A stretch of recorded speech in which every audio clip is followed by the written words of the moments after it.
Bonjour. C'est le retour des petits dessins, une vidéo qui est accompagnée d'un dessin. Parce que avec un dessin, les métaphores sont parfois plus efficaces. Je ne sais pas comment titrer ou appeler ou comment définir la vidéo que je veux faire. Je pense que ça va se décider quand je vais la publier, parce que le sujet est assez vaste. Mais ça a trait aux vidéos que j'ai publiées il y a à peu près 2 ou 3 mois peut-être, sur la souffrance. Et en fait, ça touche à ça. Ça tente un peu de mettre des images sur d'où provient la souffrance. Le phénomène, en fait, là, du manifester puis de la souffrance dans le manifester. Alors, on commence avec un blanc qu'on s'amuse à imaginer comme étant l'absolu non manifesté. L'absolu non manifesté. Évidemment, ma feuille, elle a un bord, elle a une fin. Silence total. Il n'y a aucun mot pour le définir. Non manifesté. Potentiel. Potentiel, mathématique même. Tous les possibles ne s'apercevant pas.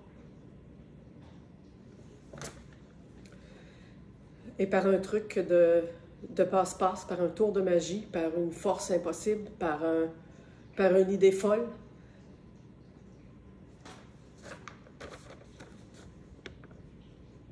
apparaît.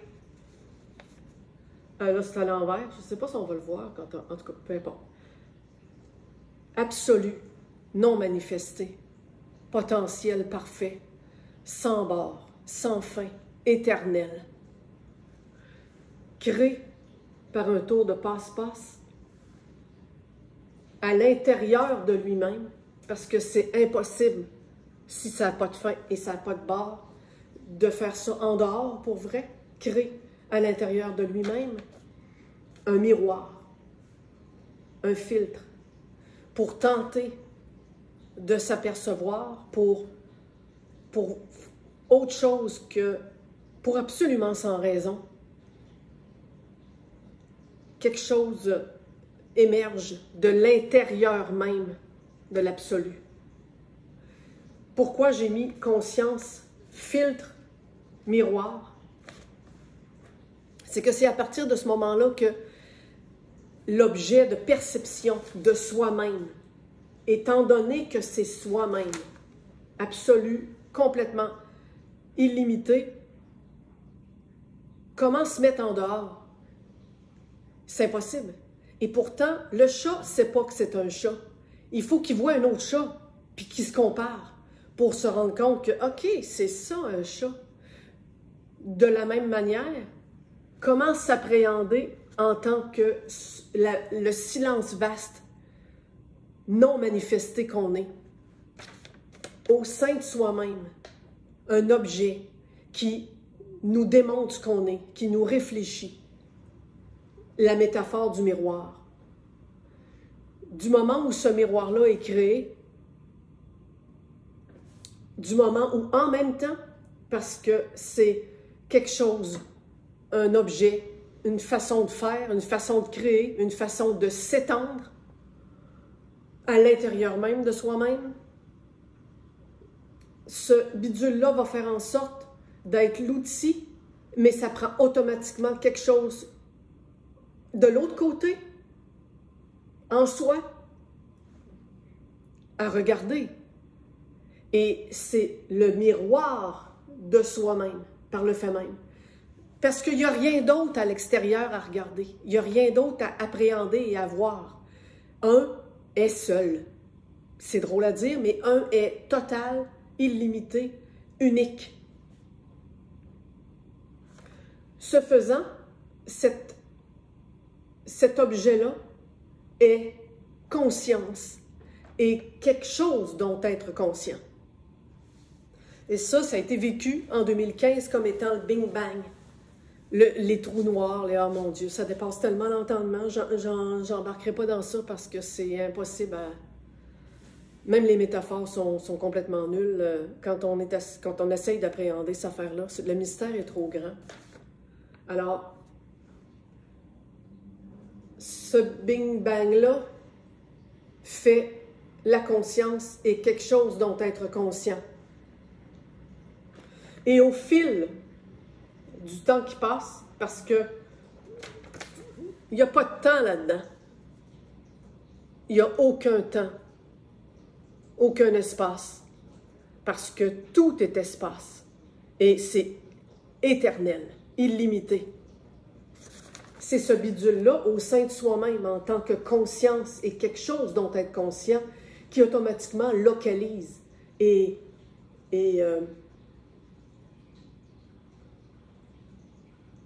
je cherche le mot pour, comme, ça cristallise. Et arrive la conscience au fil des millénaires, arrive l'affinement de cet objet-là de perception, toujours au sein de soi-même. Et là, dans tout ça, tout apparaît. La qualité première de ça, c'est, et c'est logique, parce que c'est le un étant tout ce qui est, éternel, omniscient, omniprésent, c'était impossible en s'apercevant à travers le miroir de ce qu'on est, c'était impossible de mettre une barrière et de dire ça, on ne le fait pas apparaître, ça, on va le permettre, ça oui, ça non. C'est impossible. C'est l'exact miroir de soi-même, au cœur de soi-même. Mais comme c'est un miroir, parce que je le vois comme un miroir, j'aime mieux miroir que filtre, parce que comme c'est au cœur de soi, on ne se voit pas, nous, hein? On ne se voit pas le visage. Il faut qu'on soit devant un miroir pour avoir un reflet. Je le vois un peu métaphoriquement de la même façon. Mais par le fait même, dans le miroir, notre image est inversée. Ce qu'on vit, le manifester, est donc en quelque sorte le contraire, l'image inversée de la conscience absolue non manifestée, l'image inversée. Mais comme c'est l'absolu non manifesté que nous sommes total et tous les potentiels, il pouvait y avoir absolument aucune restriction, aucune. Étant donné que c'est inversé, et là les mots sont très limites parce que je vais peut-être avoir l'air de me dédire, là. Vous, ceux qui connaissent un peu mon approche puis mes vidéos savent que je suis toujours dans l'idée qu'il n'y a pas de posture. L'éveil, c'est pas quelque chose. C'est pas ni d'être dans quelque chose qui refuse le monde, ni d'être dans quelque chose qui dit qu'on est le monde. C'est les deux à la fois. Mais dans ça, je vais descendre dans une strate qui est plus au niveau de la conscience identifiée pour expliquer un peu d'où vient la souffrance, comment je le vois, comment ça s'est révélé aussi de façon très gracieuse, on va dire, là, dans l'année 2022, aussi vers la fin de l'année 2022. Et ici, il n'y a pas... Quand la conscience s'affine au fil des millénaires, c'est pas vécu de la même façon que quand on est rendu au niveau où l'humain se crée, l'humain se définit et améliore ses systèmes mentaux, psychologiques, émotionnels, parce que l'homme de Cro-Magnon n'avait pas le même degré de conscience qu'on a, nous, même en tant que moi, individuel, fictif, personnage croyant avoir une vie. On est beaucoup plus évolué que ça l'était à cette époque-là. La conscience était collective, beaucoup plus. Et dans cet univers-là immense, il comprend tout ce qu'on appelle le manifesté, mais non physique, dans les strates supérieures. Les corps causal, astral, mental, tout ce qui peut venir dans l'esprit. Et par le fait même, toutes les choses qui existent, le Reiki, le Yikong, name it, tout ce qui existe ne peut pas être en dehors de la feuille, c'est dans l'absolu non manifesté, au cœur de. De même, dans les strates du bas, le manifesté non physique, qui peut être encore de l'énergie, mais c'est encore du manifesté dans l'inconscient personnel, l'histoire personnelle du moi fictif, qui peut se désagréger dans l'inconscient collectif, dans les archétypes, qui très, très, très rarement vont se désagréger, même après l'éveil, parce que c'est collectif, c'est ça ici. Ça maintient le monde, ça maintient la volonté d'avoir un monde manifesté. Donc, souvent, ça ne se désagrège pas, cette affaire-là. Ici, oui, pas là. Et donc, la conscience va finir par vivre toutes sortes de choses pour en venir à l'identification propre, de plus en plus affinée, comme on l'est dans nos années 2000.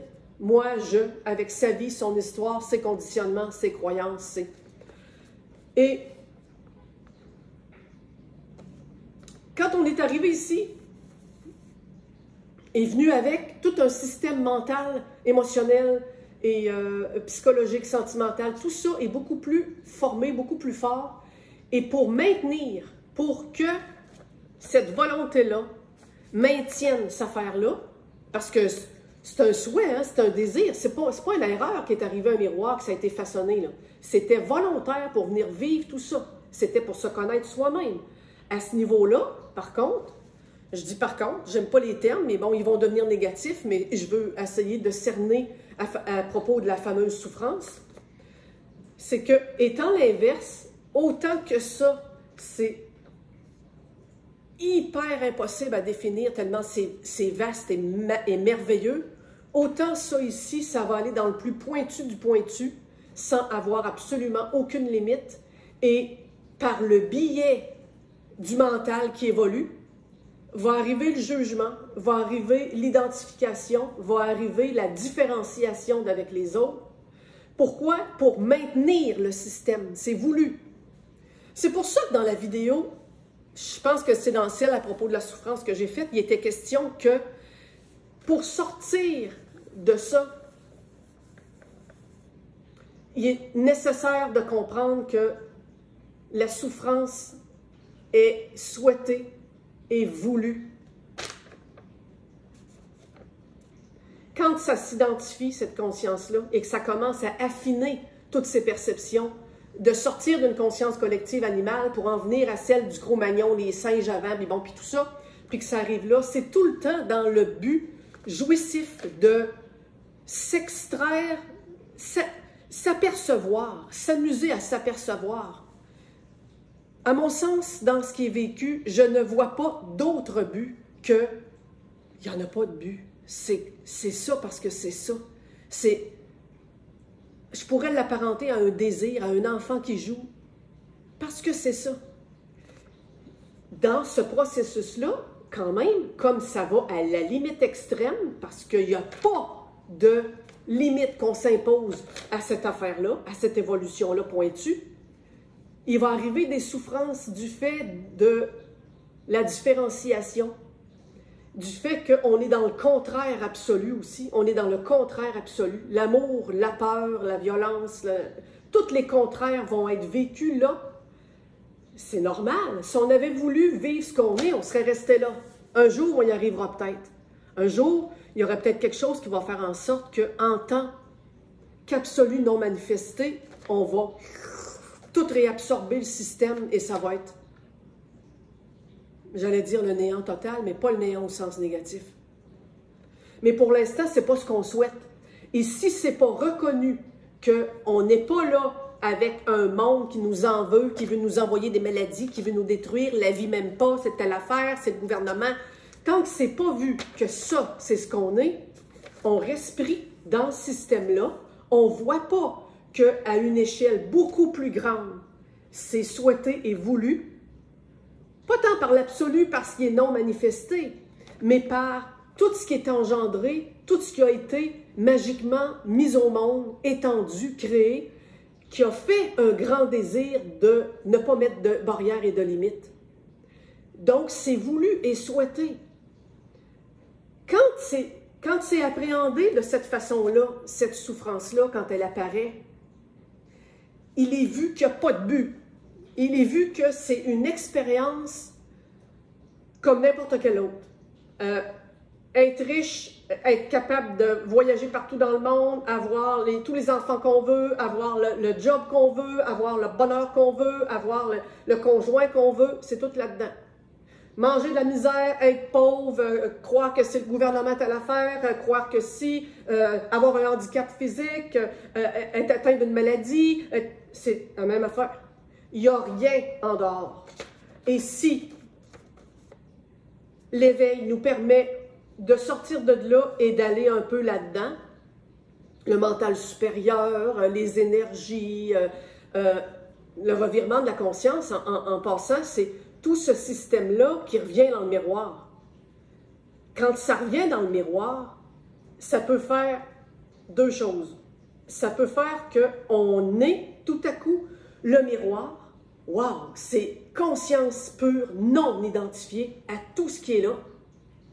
Et là, il va se fabriquer peut-être un retrait qui va faire que je reste là. Et là, je vois que je n'ai jamais été le moi fictif, je n'ai jamais été la souffrance, je n'ai jamais été le ci, le ça. Moi, je sais, quand c'est arrivé en 2010, j'étais maître Reiki, j'ai pitché mes livres de Reiki au bout de mes bras, j'ai fait des conférences sur les rêves, sur les symboles de rêve, j'ai tout sacré ça aux poubelles. Tous les livres qui étaient des affaires, la chiromancie, toutes les affaires, je voyais que j'étais le projecteur. L'inverse de moi-même, je voyais que j'étais le projecteur, le miroir. Ça, à un moment donné, moi, ça a eu une fin. Parce que ici, ça refuse ce qui est là. Ça s'identifie au miroir. C'est l'éveil froid. À un moment donné, grâce à une autre expérience, ce miroir-là s'est désintégré. Est apparu le retour à la totalité consciente qui a créé la conscience en tant que miroir d'elle-même. Et là, ça ne peut plus dire que c'est pas ça. Parce que pour dire que je ne suis pas ça, il faut que je m'identifie au miroir, qui est la conscience première, créée par le blanc, l'absolu sans limite au complet. Ça, quand ça arrive, la perception est à ce niveau-là, à ce moment-là. Ce faisant, tout ça, là, il revient. Il n'était pas disparu, il n'était pas de nulle part. C'est le fait de vivre l'éveil froid en tant que miroir de ce que je suis moi-même. Je suis le cinéaste du film, et non pas le film. Ben là, c'est je suis ce qui a créé le cinéaste du film, avec l'objet et avec ce qu'il y avait à voir. Et si je suis ça, et que je vois que tout ça n'a jamais pu être à part de ça, tout ça revient. Mais là, c'est le fun en maudit parce que ça revient comme un grand, immense terrain de jeu d'où absolument rien peut sortir. Ma maxime, là, avec le fait que je conscientisais qu'on est un trou noir et qu'on est l'univers et que c'était l'absolu et ici. C'est pour ça que mon premier livre a été nommé comme ça. C'était tellement une évidence, c'était l'absolu, on le cherche comme si on était quelque part là, puis qu'il y avait de quoi qu'on n'est pas capable de saisir comme étant nous-mêmes, qui est au-dessus de notre tête. Ça peut même nous envoyer des malheurs sous forme de la vie, qu'on appelle la vie, mais on ne sait même pas c'est quoi. Ah, la vie me fait vivre une épreuve. Et je l'ai vécu, ça. J'ai été là-dedans pendant de 2010 à 2015, là, à cheminer avec ça, puis à avoir des aperçus que c'était bizarre, que ça ne pouvait pas être en retrait. Quand il se produit ce retournement-là de la conscience en tant que projecteur, miroir de l'absolu,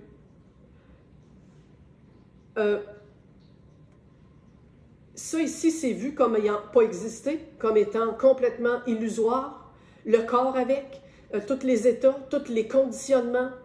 Et ce retournement-là peut avoir lieu, même si, en tant qu'identifié, pris ici, là, sans aucune notion de ça ou de ça, c'est vu que c'est illusoire, oui, mais ça peut qu'il n'y ait pas de travail qui a été fait avant sur cette zone-là. C'est pas parce que la conscience se retourne parce qu'elle se retourne. C'est pas nécessairement parce qu'il y a eu un travail. Le travail peut avoir lieu après, il peut avoir lieu simultanément, il peut avoir lieu des années avant. J'expérimentais qu'il n'y a pas de règle. Et de ce que les gens me ramènent, il n'y a pas de règle. Donc, on fait un travail sur soi ou pas? Qu'est-ce que tu as le goût de faire? Est-ce qu'après, il va arriver encore des émotions, des sentiments, des identifications? Tu verras. Parce qu'il n'y a pas de règle. Ça peut se reconnaître à ce niveau-là, sans nécessairement se reconnaître en tant que tout. L'éveil chaud, je suis le tout. Ça peut être je suis la conscience je, non identifiée, mais je ne vois pas encore que c'est en tant qu'absolu non manifesté que je suis. Et je me manifeste en tant que conscience et le monde. Donc, tout est possible partant de là. Ici, en tant que moi fictif, on vit la souffrance comme étant très, très, très anormale. Et on a raison. On la vit comme très difficile. Et la première chose qu'on ne veut pas faire, c'est admettre que ça se peut que ça soit nous, les fondateurs, les créateurs de ce qu'on vit là. Pas en tant que ce qu'on vit là, parce qu'on est complètement sans pouvoir et sans choix à ce niveau-là. Mais c'est au niveau ici. Et c'est au niveau total qu'on l'est. Et quand on ne le voit pas, on va s'enrager contre la souffrance parce qu'on ne veut pas la vivre, parce qu'on ne veut surtout pas admettre qu'on pourrait l'avoir engendrée, qu'on pourrait l'avoir créée par simple choix d'expérimenter jusqu'au bout de tous les possibles, sans restriction, et ce qu'on est. Et oui, ça peut vouloir dire de venir au monde infirme, de se faire violer un jour dans notre vie, d'être victime d'un vol de banque, de faire un accident de voiture, de perdre son conjoint alors qu'on est trop jeune, puis de ci, puis de ça, puis de...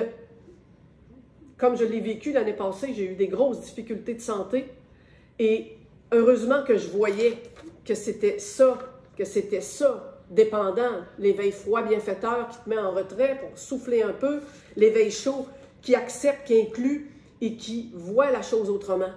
Et c'est ce qui m'a fait venir au bout de la compréhension de comment je pourrais imager avec une métaphore où se situe la souffrance et pourquoi on la vit ici si difficilement. Et j'ai été obligée, ça s'était fait déjà depuis plusieurs années, parce que j'ai toujours accepté de regarder, C'est comme si j'avais pas peur d'avoir peur. C'est quelque chose qui ressemble à ça. J'ai toujours été très intriguée par le processus de souffrance au sein du moi fictif. Et j'ai vu que ce qui augmentait la souffrance, c'était qu'au sein de ça, tant qu'il n'est pas vu que ça vient de là ou ça vient de là, au sein de ça, il y a un petit quelque chose qui ramasse la souffrance, puis qui essaie, pour s'en défaire un peu, puis pour l'alléger, qui essaie de la mettre là, puis de dire « c'est pas moi, c'est à cause de ça, c'est à cause de ça », et qui essaie même de se faire croire que si ça souffre, c'est que ça va permettre de s'éveiller, ça va permettre d'évoluer, ça va permettre de se rendre ailleurs. Et ça, c'est la pire des croyances qui surgit dans cette expérience-là. C'est pas nécessaire. À ce niveau-là, la souffrance n'est pas nécessaire. Elle sert strictement à rien.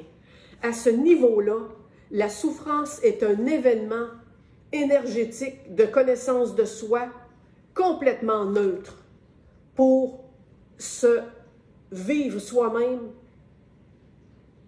comme étant à l'extérieur de soi. Un peu faussement parce que c'est à l'intérieur que ça a lieu. Mais c'est une permission totale d'aller jusqu'au bout des possibles. Et pour réintégrer cette affaire-là, il faut le voir et accepter qu'on est tous et toutes nos créateurs de souffrance, nos permetteurs de souffrance, en tant qu'esprit plus vaste que celui-ci là, qui refuse ça parce qu'il est complètement identifié dans ses égrégores de moi fictifs, dans le moi qui se raconte une histoire.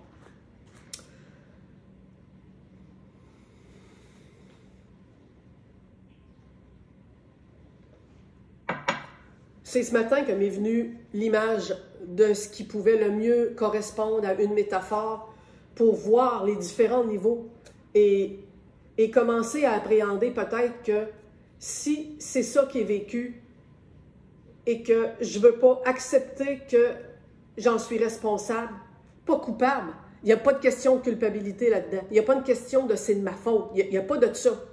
Il y a un souhait volontaire d'aller au bout de notre expérimentation. Imagine l'absolu, une fois qu'il trouve sa mystérieuse magie de 3D, de miroir ou d'hologramme ou de je ne sais pas, pour se faire une conscience qui va lui permettre de s'appréhender comme devant un miroir et de voir, wow, je veux dire, il n'y a plus de limite, là. Oui, ça va faire un inverse. Ça va expérimenter dans tous les possibles inverses de ce qu'on pourrait nommer comme étant positif. Mais c'est un souhait, c'est un désir, Puis si souhait et désir n'est pas aimé comme terme, ben c'est un grand oui. Et oui, ça a lieu. Ça a lieu. On est ici parce qu'on l'a voulu, parce que ça a lieu.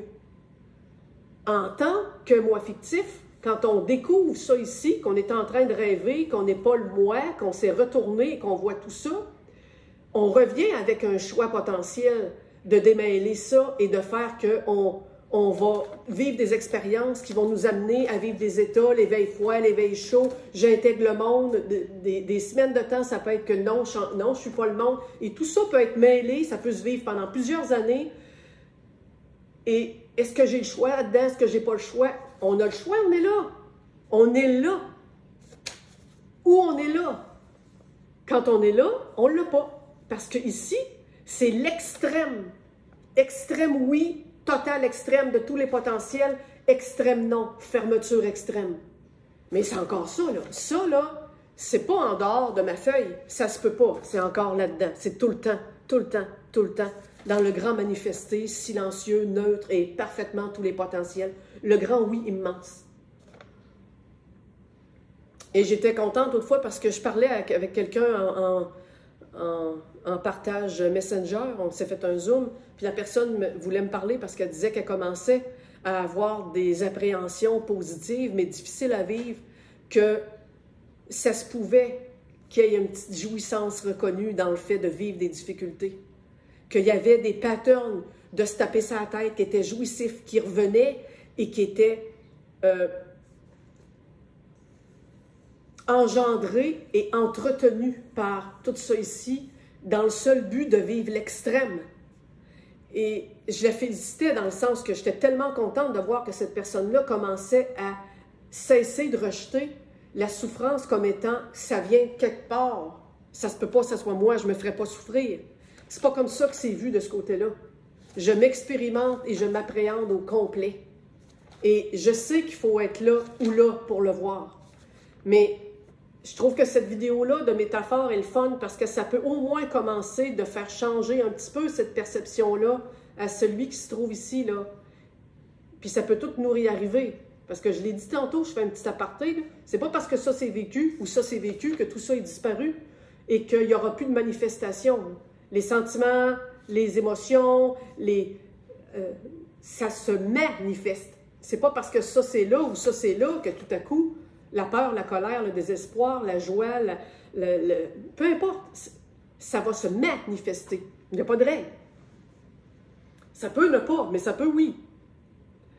Et donc, commencer d'appréhender que cette petite affaire-là ici, qui se passe dans sa misère, y a-t-il moyen de voir les choses autrement? Y a-t-il moyen de voir ça inclusif? Au lieu de voir ça, mon Dieu, si je peux m'éveiller, je vais m'apercevoir que c'est le bonheur total et que je ne suis pas le monde. Si jamais, dans cette expérience-là d'éveil, il y a ça en même temps, parce que ça arrive qu'il y en a qui ont un éveil total, au lieu d'avoir un éveil par, on va dire, par phase, ça va être vu que c'est ça aussi, là. Et ça peut bien que ça pop-up 3 fois plus fort, parce que là, va être vu que c'est moi-même, c'est mon propre rêve de moi-même. Et là, ça peut être hard là, pendant un méchant bout de temps, là, parce qu'il peut se vivre des états où c'est complètement différent de ce qu'on avait cru. Les douleurs physiques. Il y a quelqu'un qui m'a dit, je ne veux pas dire de bourbe, là, je ne sais pas si c'est Jean Klein ou Krishnamurti, je ne sais plus. Il y a quelqu'un qui me racontait que ce grand sage-là racontait comment pour lui l'éveil c'était souffrance. Je pense à Maharaj qui est mort d'un cancer. Je pense à bref, tous les sages qui ont continué de vivre des états physiques. Qu'ils soient là ou qu'ils soient là, ont continué de s'apercevoir et de vivre ça. Parce que tout ça fait partie de ça. Ça ne peut pas aller en dehors, parce que ça, c'est découvert. Ça peut se stabiliser, ça peut se diminuer, ça peut augmenter, ça peut fluctuer, ça peut partir, revenir, ça peut... Il n'y a absolument aucune règle, parce que quand c'est vécu à ce niveau-là, tout est permis dans ça. Et tout se situe là. C'est un tout est possible qui est vraiment wow, parce qu'on peut le voir comme une non-limite absolue. Et on peut aussi être soulagé dans, OK, moi, je suis sur le bord de changer d'emploi, puis je ne sais pas si je fais bien.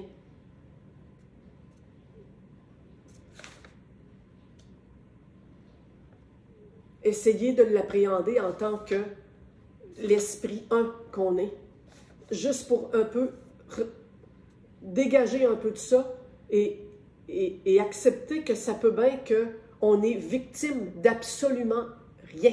On est victime d'absolument rien. Même si à ce niveau-là, c'est le jeu de victimisation souvent qui semble se jouer et de « je ne suis pas responsable, je ne suis pas responsable ». Ici, c'est responsable et dans le blanc, c'est responsable. Par le fait même, c'est responsable ici. C'est juste pas vu. C'est juste pas aperçu. Parce que ça ne veut pas être vu à ce niveau-là. Ça ne veut pas être aperçu à ce niveau-là. S'accrocher. OK, oui, c'est bien beau ce que tu dis, mais quoi faire? À ce niveau-là, tout ce qu'on veut. Et commencer à apercevoir que peut-être je peux accepter que je suis mon propre créateur de tout ce que je vis. Pas au sens de responsabilité coupable, là. Pas au sens de c'est de ma faute, j'ai mal fait. Ça, là, ça ne fait jamais rien de mal. On ne fait jamais rien de pas correct. Au sens de, c'est quoi ce grand jeu-là qui me dépasse, que je ne comprends pas, mais que je suis prête à accepter comme en étant le créateur, le fondateur, le miroir de base, le scénariste, la bébelle qui projette, mais le scénario et le scénariste au complet.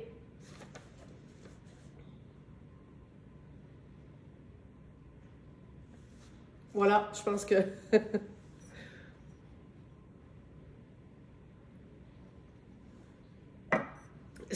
Là, je ne sais plus si j'ai fait le tour de tout ce qui venait. Si vous avez des questions, mettez-les dans la vidéo. Parce que je sais qu'à ce niveau-là, on pourrait faire des vidéos juste pour broder autour de ce niveau-là. Le non-choix, le choix. Ce que lui va projeter aussi dans son petit monde. Le fait que ça, c'est aimé, adoré et chéri parce qu'on est, parce que c'est le seul système qui permet d'entretenir tout le jeu qu'on est en train de jouer, parce qu'on veut l'entretenir, parce qu'on n'en est pas au néant non manifesté, on est au néant, on est au manifesté. Et ça, c'est dur à accepter. Et quand on se situe là et qu'on commence à avoir des allers-retours et des trucs là-dedans, au début, c'est tellement soulageant qu'il y a un refus. Il n'y a pas un refus au sens d'ici, une espèce de conscientisation de « je ne suis pas ceci, je ne suis pas cela » et ça peut revenir parce que je suis ceci et cela aussi. Fait que si ça génère des questions, tout ce petit dessin-là, de rien du tout, écrivez les questions dans le commentaire en dessous du YouTube et ça va peut-être éclaircir des choses dans ce que je viens d'exprimer parce que je ne sais pas si j'ai fait le tour. Quand on est dans la métaphore, c'est vraiment comme un genre de sixième sens qui en parle et qui passe pas par le mental. Et souvent, je suis obligée de faire des pauses ou d'arrêter pour que cette information-là arrive, soit mise en mots. Les plus faciles sont les images, mais je peux me perdre. Si j'essaie de mentaliser puis de me demander de quoi j'ai parlé, ça peut être perdu. Mais je sais en même temps que ça peut générer du questionnement en écoutant ça. Et des fois, ça a besoin d'être écouté 3-4 fois. Alors voilà, j'arrête ici et ça me fait plaisir si vous avez des raisonnements, des questions, des commentaires, des feelings, peu importe. On tentera de dialoguer là-dessus. Merci tout le monde. Bonne journée.